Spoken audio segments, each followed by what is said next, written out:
And we pray, Lord, patuloy mong gabayan ang bawat isa, O God.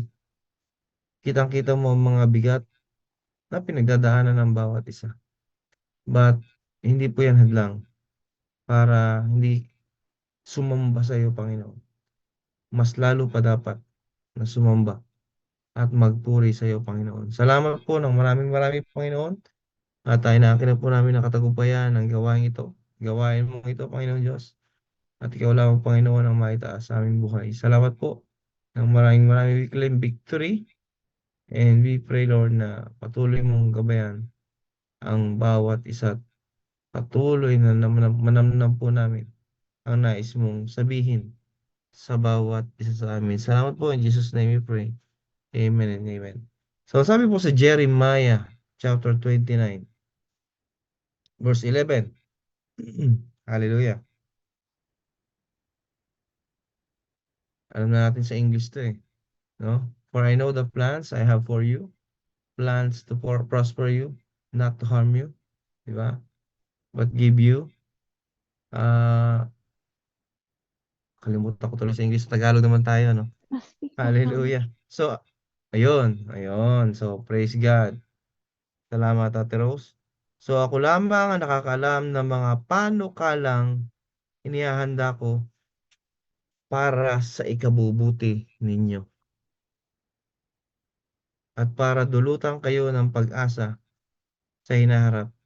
Kanina po habang binabasa ko ito, napakaganda ng plano ng Panginoon talaga sa atin eh, no?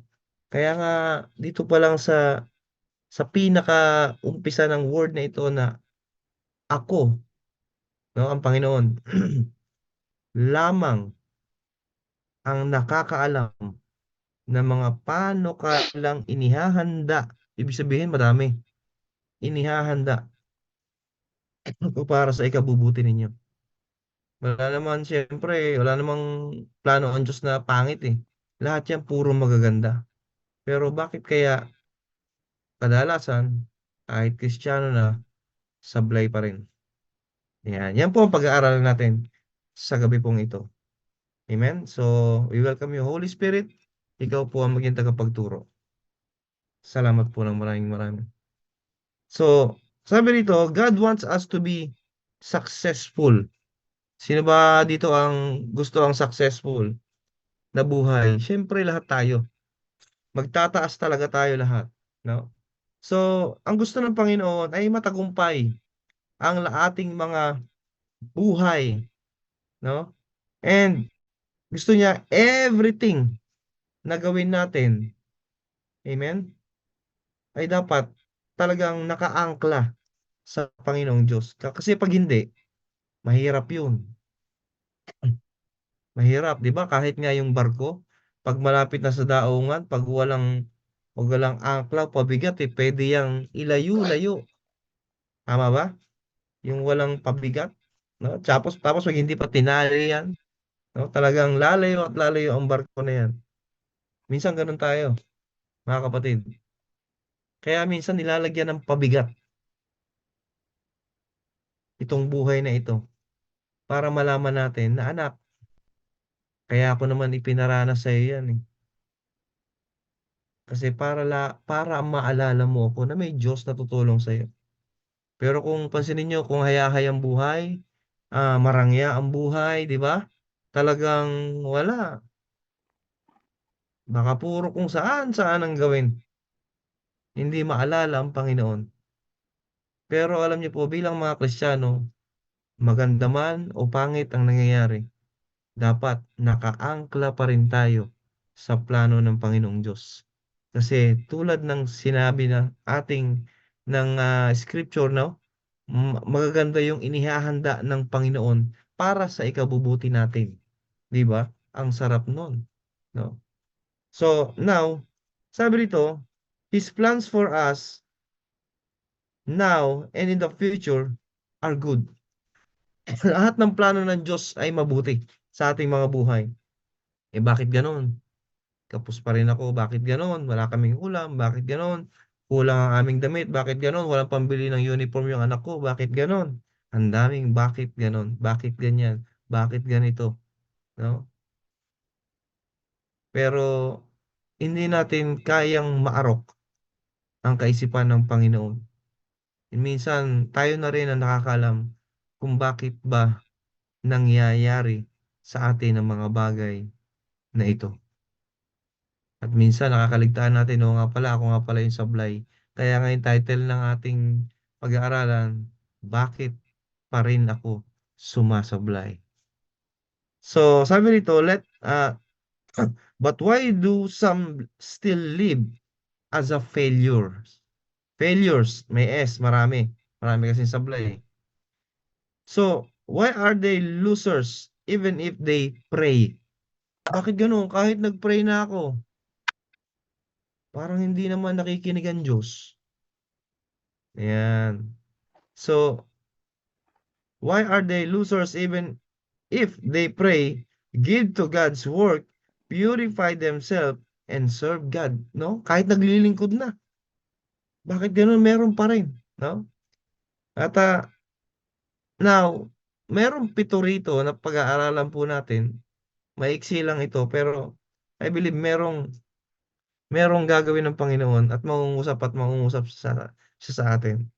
So let now discuss 7 reasons why other fail o yung mga sablay na yan to succeed and bear fruits in this world when they are in fact good Christian. Kahit good Christian na siya. Yung iba sa atin siguro alam na yung about kay Job. Tama? No? Now, tingnan natin itong pito na ito. Uh, kasi alam na natin si Job eh. Si Job wala talagang sablay. Pero bakit dag napakaraming mga nangyari sa kanyang disaster, no? Pero nagpatuloy pa rin. Number one, why some fail? Number one, sabi rito, poor people skills. No, yung may hirap na nakasanayan nating mga tao. Ano ba yung mga nakasanayan natin na hanggang sa ngayon ay ginagawa pa rin natin? Kahit na nakakarinig na tayo ng salita, kahit na tayo ay nagbabasa na ng Bible, kahit tayo ay nananalangin na, bakit hindi pa rin matanggal-tanggal yung mga bagay na yan? So, ibig sabihin, dito sa puntos number 1, poor people skills. They are poor communicators. Pag sinabing poor communicators, sila ay mahihirap, no, na pakikipagkomunikasyon. Parang internet, ang hina naman ng internet dito, no? Puputol-putol ang boses, no? Pero pag malakas ang internet, talagang very clear. Tama? So they are poor communicators. They have pride in their hearts. Ayan, yun pala yan. Yung poor people skills, no? They have pride in their hearts. A proud person does not care to listen to others. Hindi yan nakikinig sa iba. Basta yung kanya-kanya. Wala akong pakialam sa opinion mo. Wala akong pakialam sa sasabihin mo. Basta yung akin na sinasabi ko, yun ang pangangatawanan ko. No? Hindi po maganda yon. Kasi paano mo malalaman na ikaw ay nagmamataas na sa harap ng Panginoon o nagmamalaki na sa iba kung hindi ka makikinig sa sinasabi ng nakakapansin? Kaya nga, poor people skills, sabi rito, hallelujah, this person is also self-righteous and despises others. No? Pag sinabing self-righteous, talagang ako na magaling, ako na tama, no? Wala ka sasabihin na tama para sa akin. Ako ang magsasabi. Ganyan ang mga self-righteous, no? So, their hearts are wounded. Ayun. Kaya pala, ang kanyang puso ay napakaraming sugat-sugat na nangyari. Siguro mga nakaraan na hanggang ngayon, pilit pa rin niyang kinakalkal, tinutungkab, kahit patuyo na ang sugat. Pansinin niyo kapag yung meron tayong sugat na patuyo na, di ba, Hindi natin mapapansin. Parang nangangati na yan eh. Pag patuyo ng sugat, nangangati-ngati na yan. Literal. Pero pag nasagi mo na yung pinakataklod ng ano, yung tuyo, magdudugo na naman yan eh. No?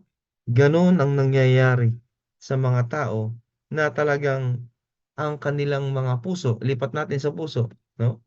Ay mga talagang napakaraming sugat. So a wounded person, no, is very sensitive. Tandaan niyo po yan, no? Yung tao, ayan ang pusa. So, ayan. Asa na? Ayun. Okay, praise God. Sorry po. So sabi rito, their hearts are wounded. A wounded person is very sensitive and is easily hurt and can easily hurt others too. Ito palang ganitong klasing tao na tambak-tambak ng sugat ang kanyang puso, makanti mo lang ang kanyang pride o ego, ay napakadali niyang siyempre magalit. At napakadali rin niyang makasakit at napakadali niyang makapagbitaw ng salita pagkatapos sa bandang huli, maiisip niya, Kristiyano na pala ako. Bakit ko nasabi yon sa kapatid? Dapat pinag-isipan ko muna. Ayan, wala na, nabitawan na eh. Kaya yung sugat na meron ka, nailipat mo doon sa kabila. Nagkasugat-sugat na, sugat ka na nga, nasugatan mo pa yung isa, nasugatan mo pa yung iba. Ayun na, hanggang sa hindi na kayo magpansinan. Kristiyano yun. Okay? Yes, walang perpekto. Lahat tayo ay nagkakamali. Totoo yan. Pero kapag alam na natin na yung bibitawan natin, kaya nga nandito yung utak eh. Sa ibabaw, nandito yung bibig sa may bandang baba ng utak. Para mag-isip ka muna bago mo bitawan. Kasi kapag nauna yung bibig, saka mo lang ang isipin, ay, nasugatan ko ang kanyang puso. Sorry na, kasunod nun, sorry. Eh wala na. So, nagkasugat na yung kapatid. So, sabi nito, they are materialistic and greedy with money. Ito yung mga poor people skills, no? Itong mga poor people skill, they are materialistic and greedy with money. They value possession more than their relationship with others. Yung relationship na ano sa Panginoon ha. At syempre, yung sabi rito, they may also relate with others only. Nakaka-relate sila kapag if they can get something in return. Uy, alam ko yan. Ganito, ganyan. Oo. Nangyari na sa akin yan eh. Kaya may mga ganyang no? May mga ganyang sistema. At ang sabi rito, hallelujah, they are too task-oriented o yung nakatuon sa isang gawain to the detriment or the relationship, yung makapinsala ng isang relasyon. Relasyon sa kapwa, no? Relasyon sa pwede sa ah, magsing irog, pwede yan, no? So, alam mo ba yan? Si ganito, si ganyan. Yan. So, doon na nagkakaroon. So, they may view other merely as an instrument to achieve their goals. So, ibig sabihin, maaari nilang tingnan ng iba bilang instrumento lamang upang makamit ang kanyang layunin. So, ibig sabihin, iba pala yung motibo ng poor people skills na ito. So, nakakalungkot. No? Kaya, ingat, mga kapatid. Ingat. Iba ang motibo. So, if we do not know how to manage, sabi rito, our relationship with others, kapag hindi daw po natin alam kung paano natin gagamitin o i-manage yung relasyon natin sa ibang mga kapwa-tao, especially those who are close with us, we can expect to fail. Kailangan alam natin i-manage, no? Yung ating mga, hallelujah, yung mga ka-close natin, mga kapatid. So successful people are those who know how to work well with others. Yung mga matagumpay daw po, no? Na tao, no? Are those who know how to work well with others. Alam nila kung paano itrato, kung paano igalang, kung paano respetuhin ang isang tao. Hindi pansariling kapakanan lang ang iniisip. Kaya ang tawag diyan ng ating pong pinag-aaralan, no, na bigay ng Panginoon, kaya pala marami pa ring sablay, ay poor people skills. Mahirap na nakasanayan nating mga tao. Kaya pinapabago sa atin ng Panginoon. Number 2, no? Bato-bato sa langit ang tamaan.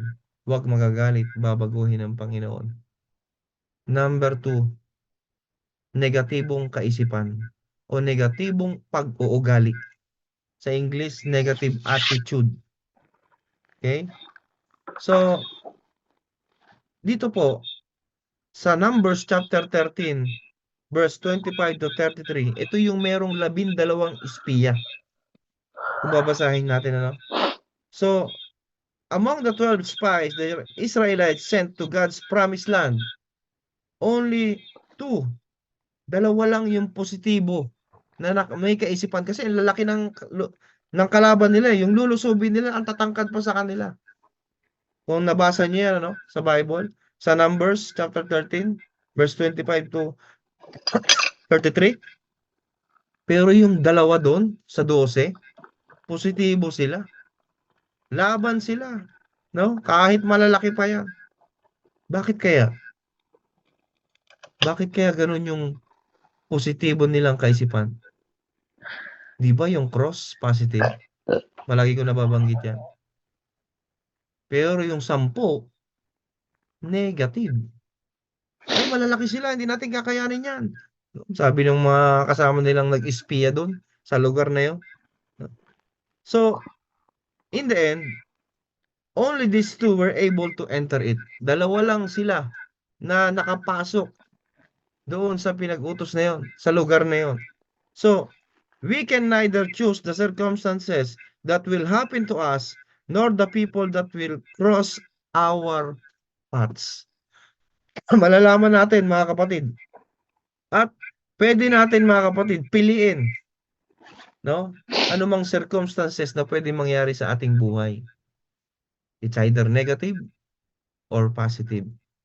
Tayo ang pipili. Kaya kapag sablay na tayo, siyasatin natin, hindi ang Panginoon. Siyasatin natin, sarili natin. Bakit ganito pa rin ang nangyayari sa buhay natin? Wala pa ring pagbabago, mas lalo pang lumalala. Nagsiserve naman ako sa Panginoon. Yan. So marami pong ganyan. Okay? So, sabi rito, but we can choose what think about our situation. Pwede nating piliin, no? Ang dapat nating ipasok sa ating isipan at dapat ito'y alamin natin sa ating katatayuan o sitwasyon sa buhay. Ano po ang sinasabi ng Philippians chapter 4 verse 8? Sorry po. Sa wakas, mga kapatid, dapat maging laman ng inyong isip ang mga bagay na karapat-dapat at kapuri-puri. Mga bagay na totoo, hindi kasinungalingan. Marangal, hindi walang dangal. Matuwid, hindi baluktot. Malinis, hindi madumi. Kaibig-ibig, walang pag-ibig. At kagalang-galang, yung may respeto. Kasi yung iba wala talagang galang. Yan ang gusto ng Panginoon na gawin natin, mga Kristiyano. Amen? So there are times when we cannot change our surrounding kapag hindi daw natin pinalitan kung ano man yung nasa ating paligid. But we can change our mental attitude. Sabi rito, there are times when we cannot change our surroundings, but we can change our mental attitude. Kahit na marami sa paligid natin ng mga negatibo, pwede pa rin tayong maging positibo kahit na mga pasaway ang nasa paligid. Alam niyo po, dito sa Quezon City, hindi lang naman siguro dito. Kapag lumabas ka rito sa ito lugar namin ito, talagang napakaraming tambay. Napakarami, talagang grabe, no? Nakakalungkot. At wala silang tulugan. Hating gabi, mga gising pa, no? Pero alam niyo po, pwede pa rin maging positibo yan. Once na nakita ang ilaw at asin sa buhay mo, pwede mo silang mahatak. Hindi ikaw ang dapat na mahatak, no? Lalo kung ikaw ay naglilingkod at babad na sa salita ng Panginoon Diyos. So, it is important to view life with a positive attitude. Kailangan po, importante, makita natin yung buhay na ito, yung buhay na yan sa inyo, no? Nabigay ng Panginoon na positibong attitude. Kaya nagkakawindang-windang ang buhay. Kaya nagkakasablay-sablay. Kasi baka hindi positibo ang pag-iisip at pag-uugali o karakter ng bawat isa. Yan po yung number 2, negative attitude. Number 1, poor people skills. Number 3, eto na, kakulangan sa pag-focus. Kakulangan sa pag-focus, ano? So, we cannot do all good things that enter our mind, no? Hindi natin makokontrol talaga lahat eh, no? Yung pipiliin mo lang yung pansinin niyo ha, sa loob ng isang araw o ilang oras, sa tingin niyo puro magaganda lang ba ang pumapasok sa isip natin? Hmm, aminin. Araw-araw, minu-minuto, oras-oras, may pumapasok na negatibo diyan. Araw-araw may pumapasok na mga nakaraan diyan na nagawa natin at paulit-ulit na binabalik-balik sa ating isip. Pansin niyo ba 'yon? Pero meron din namang positibo.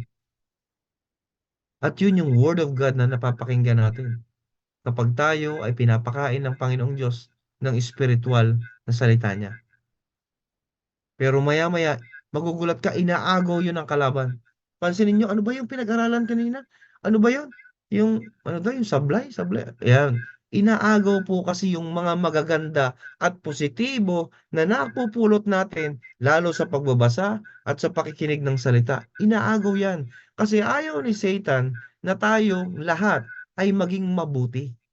Gumanda yung ating attitude. Gusto ni Satan, lagi tayong negative, lagi tayong nakasimangot, lagi tayong mahirap. Ayaw niya tayong lumago sa madaling salita. Pero ang sabi ng pangatlo, lack of focus. Kaya pala hindi tayo makausad-usad sa pagiging Kristiyano. Kulang pala tayo ng pagpo-focus sa Panginoong Diyos. So we cannot do all good things that enter our minds. A person with as cluttered mind, no, cannot accomplish something good. Alam niyo po yung cluttered mind sa Tagalog? Sabi po doon, yung kalat-kalat na pag-iisip, cluttered mind po yun. Yung sanga-sanga ba ako mag-isip? Yung okay na ngayon ang gagawin mo, biglang ayoko nang gawin yan. Yan po yung cluttered mind. No? Unstable, yan, salamat. Sa another na ano na English. So, walang walang permanente na kaisipan itong taong ito, no? So, Jesus said, he only does the things the Father tells him to do, no? Ang sabi niya sa John chapter 5, verse 19 to 20, basahin ko po mga kapatid.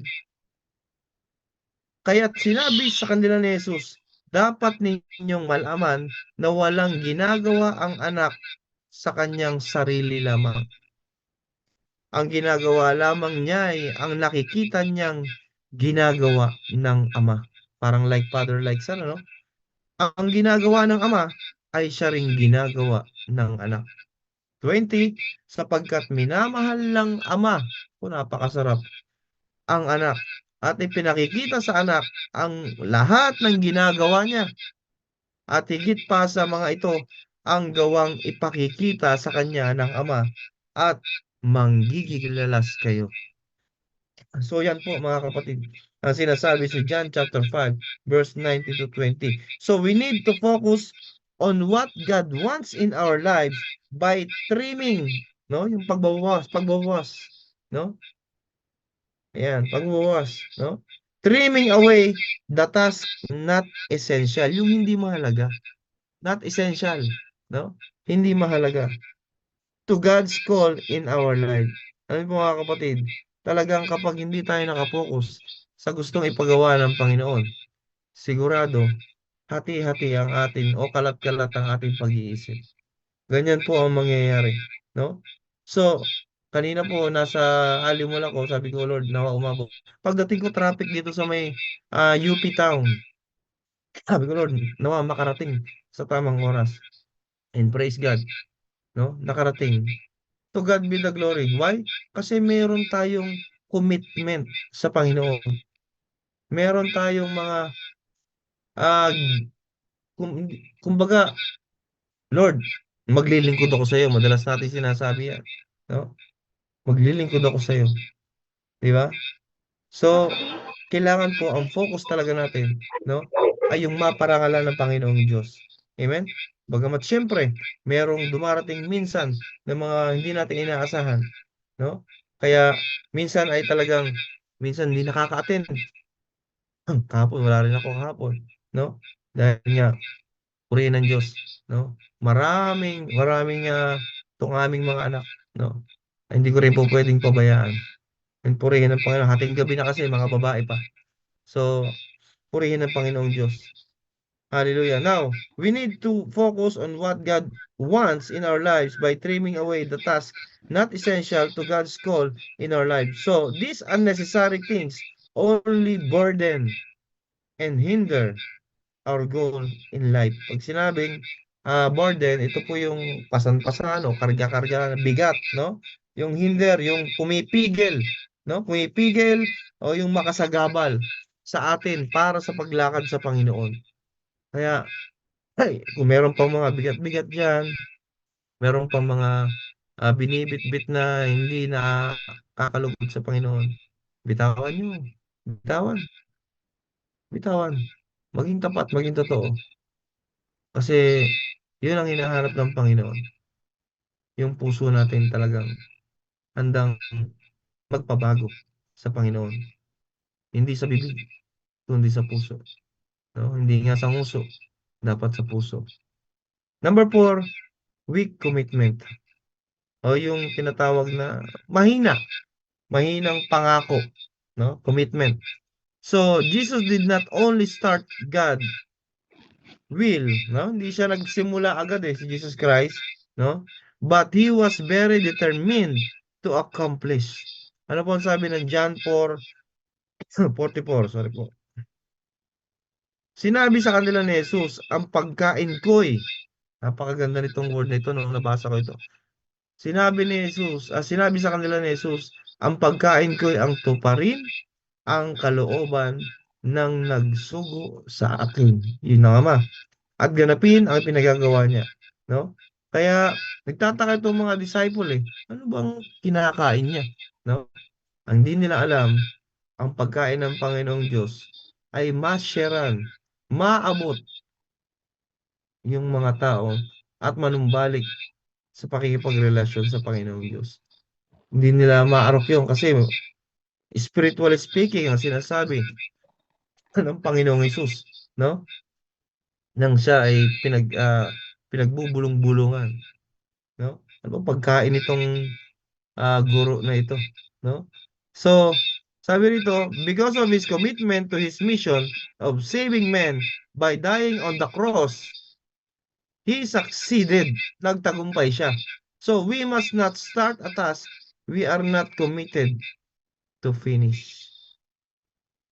Kung hindi lang natin matatapos, mga kapatid, no? Nawa ay matapos. Nalulungkot ang Panginoon kapag hindi tayo magtuloy. Pero tuwang-tuwa naman ang kalaban na negatibo. Si Satan, negatibo yan. Pero si Jesus Christ, positibo yan. No? Kaya ang sabi ng Proverbs, no? Chapter 19, verse 24. Hallelujah. Ang kamay ng batugan, tama ba ito? Amen. Ang kamay ng batugan ay ibinababa niya sa pinggan. Okay? Ngunit di halos makasubo dahil sa katamaran. Napakaraming tamad. No? Kaya nga sinasabi rito eh. Alam niyo po yung sinasabi na pinggan dyan? Yung sinasabi na yung ang kamay na batugan ay binababa niya sa pinggan, ngunit di halos makasubo dahil sa katamaran. Yung alam mo lang, kailangan mo na magbasa ng Word of God, pero tinatamad pang magbuklat. We must not start a task we are not committed to finish. So a committed person, no, yung may commitment sa Panginoon, no matter how many times he or she fails, rise again. Tumatayo muli, no? Tumatayo muli. Ano po sabi ng Proverbs 24:16? Pagkat siya'y makatatayo uli, mabuwal man ng 7 ulit. Wow. Ngunit ang masama ay dagling nababagsak sa panahon ng kahirapan. No? Kapag masamang tao, may ginagawang kalokohan, ay automatic yan. No? Kahirapan ang babagsakan yan.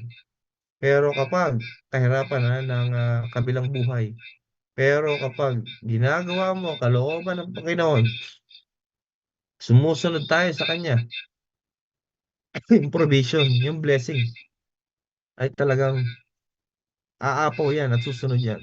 So, we should not allow failure to conquer our hearts. Sabi rito, because when this happens, we already lose the battles of life. Kapag ito'y nangyari at tayo tinamad, at nagpatuloy tayong dumusdos at tayo bumagsak, talo tayong lahat. Hindi natin kaya. Pero lagi nating isipin mga kapatid, na para lumakas yung commitment o yung weak commitment natin, palitan natin ng strong commitment. Kasi may strong yung Panginoon natin eh. Makapangyarihan ang Panginoon Diyos natin. Kaya yung mga nananamlay sa gawain, tinatamad na, no? Yan, nauunti-unti na nila yan ng kalaban. Hindi nila namamalayan. Saan tumitira? Sa isip. Emosyon. Yan. So, we already lose the battles of life. We must persevere, no? Until we finish God's mission in our life. So, number 5,